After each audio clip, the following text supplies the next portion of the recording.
Hello friends, I hope आप सब बहुत बढ़िया होंगे और आपकी एग्ज़ाम्स की प्रिपरेशन अच्छी चल रही होगी। थोड़ा सा गला ख़राब है तो उसको इग्नोर कीजिएगा। So as I promised you all कि I will be making videos for CA foundation students, subject wise strategy, certified copies और भी जो भी वीडियोस आपको चाहिए होंगी, I will make a video on that provided that you people support me, right. अगर कोई भी सीए फाउंडेशन स्टूडेंट्स, जितने भी सीए फाउंडेशन स्टूडेंट्स ये देख रहे हैं और even your the CA inter students, please share it with your CA foundation friends. और सीए फाउंडेशन वाले जो वो अपने दोस्तों के साथ शेयर कर दो, जिन भी टेलीग्राम ग्रुप्स में आप हो ऑलरेडी या आप कोई व्हाट्सएप ग्रुप में हो उसमें आप शेयर करो, अपने स्कूल फ्रेंड्स के साथ भी शेयर करो जो भी सीए कर रहे हैं। So let's start with the first subject that is your accounts. So accounts के अंदर मैंने आपको बताया था एक पिछली वीडियो में, अगर आपने नहीं देखा प्लीज़ उसको देख लेना। तो पिछले वीडियो में मैंने कहा था कि अगर आप अकाउंट्स के अंदर 60+ ले आते हो और एक और सब्जेक्ट में 60+ ले आते हो तो आपका एग्रीगेट बनना बहुत आसान हो जाएगा। And accounts is such a subject that you are already comfortable with, right. You are familiar with the subject since your class 11, तो 2 साल से आप सॉल्व कर रहे हो और वही सारी चीज़ें mostly like more than 90% syllabus तो वही होता है। बहुत कम चीज़ें लाइक BRS एंड इन्वेंट्रीज जो आपकी नहीं आती हैं अदर देन योर क्लास 12, तो आप उसको बहुत अच्छे से कर सकते हो। अकाउंट्स में I will recommend you all कि अगर आप अच्छे हो ना अकाउंट्स में तो आप 80+ टारगेट करो, राइट। तो आपका जो 300+ का स्कोर है वो आप अचीव कर सकते हो। तो अगर आपका एम है कि आपको 300+ मार्क्स लाने हैं या बहुत अच्छे मार्क्स लाने हैं तो 80+ का टारगेट आप अकाउंट्स में लेके चलो। मेरे मार्क्स शायद 94 या 92, यही दोनों में से 92 या 94 मेरे मार्क्स थे अकाउंट्स में सीए फाउंडेशन में। सो मैंने उतनी भी ज़्यादा मेहनत नहीं की थी। अब आई कैन नॉट एग्जैक्टली से ना कि मेरा कितना मेहनत था आप कितना करते हो, बट मैंने अच्छे से मतलब प्रैक्टिस वगैरह की थी तो मेरा उतना मार्क्स आ गया था। एंड यू वोंट बिलीव कि एग्ज़ाम में टिपिकल क्वेश्चंस उतने ज़्यादा नहीं होते हैं। Yes, the paper can be lengthy but question can not be like out of the box.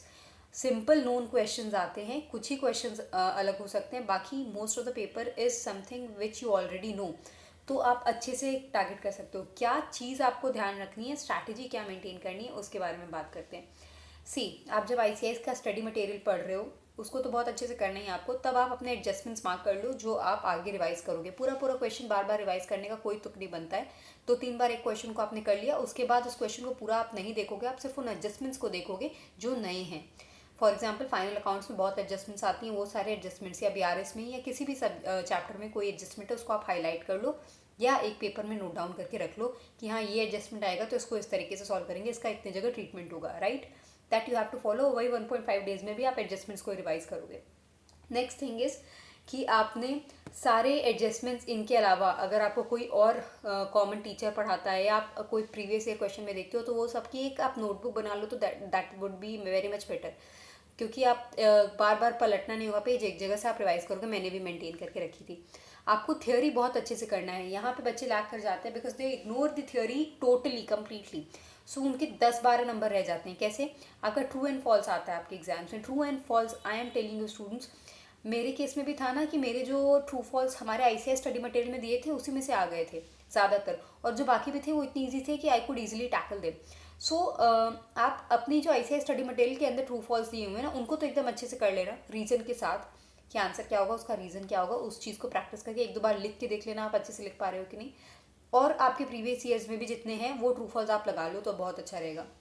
वो आपके 12 नंबर आराम से सिक्योर कर सकते हैं। 10-12 नंबर आपके जितने भी मार्क्स की थियोरी आपकी आती है, लगभग शायद से 20 नंबर की थियोरी आपकी आती है, तो उसमें उतना अच्छा खासा आपका नंबर सिक्योर हो जाएगा। तो ट्रू फॉल्स बहुत इजी हिस्सा है और अच्छा खासा मार्क्स दे देता है, उस पर आप फोकस करो।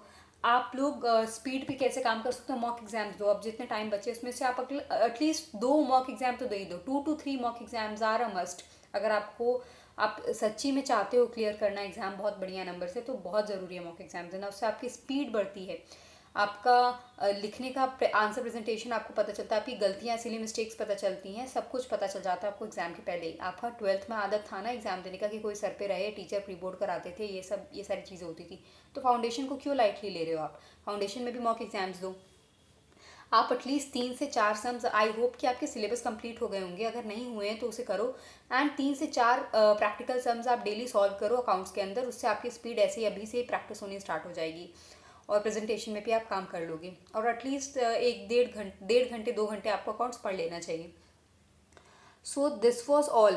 Now how many MTPs to do, how many RTPs to do? At least 3 attempt, पिछले 3 अटेम्प्ट के RTP MTP कर लेने हैं, जिनको 300+ 350+ मार्क्स जो बच्चे लाना चाहते हैं, वो इनसे जितना ज़्यादा हो सके उतना ज़्यादा आप RTP MTP लगा लो, जितने पिछले साल के हैं हो सकते हैं, तो आप उतने मार्क्स ला सकते हो। लेकिन एटलीस्ट अगर आपको पास ही होना है तो एटलीस्ट 3 अटेम्प्ट के RTP MTP आप देख लो, और प्रीवियस ईयर क्वेश्चन। और जिनको रैंक लानी है, मतलब रैंक तो होता नहीं लेकिन 300+ 350+ मार्क्स लानी है, वो सारे का देख सकते हैं। नाउ कैलकुलेटर पे आपको एक्यूरेसी एंड एफिशिएंसी अपनी मेंटेन करनी है। क्यों? क्योंकि आप 12th तक कैलकुलेटर यूज़ नहीं करते थे, अभी भी आप प्रिपरेशन के जर्नी में थे। Now you have to give your exams, you have to be very accurate with your calculators. बहुत बच्चे के कैलकुलेटर्स पे भी गलत आंसर आ जाते हैं क्योंकि उनसे गलत बटन गलती से प्रेस हो जाता है, तो वो चीज़ का आपको ध्यान रखना है। और don't think CA to be like class 11th class 12th exam. CA is a professional exam, so you have to write answers professionally. आपको अच्छे से आंसर्स लिखने हैं। आंसर प्रेजेंटेशन के लिए सर्टिफाइड कॉपीज़ आती हैं तो लिख, आई will make a video on that. अगर नहीं आ पाती मेरी सर्टिफाइड कॉपीज़ टाइम पे, तो आप मेरी एडवांस अकाउंट्स की मैंने सर्टिफाइड कॉपी डाली हुई है। अकाउंट्स का प्रेजेंटेशन देखने के लिए आप वहाँ से एक आइडिया ले सकते हो, और सजेस्टेड आंसर्स आप रीड करके वहाँ से भी आइडिया ले सकते हो कि कैसे आंसर प्रेजेंट करना है।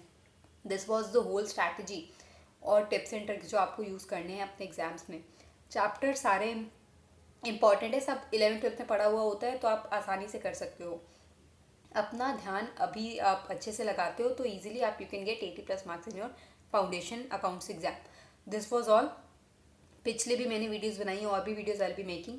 Please like this video, share it with your friends and subscribe to my channel. Motivate me to make more videos for you all. Right? Thank you so much. Have a nice day.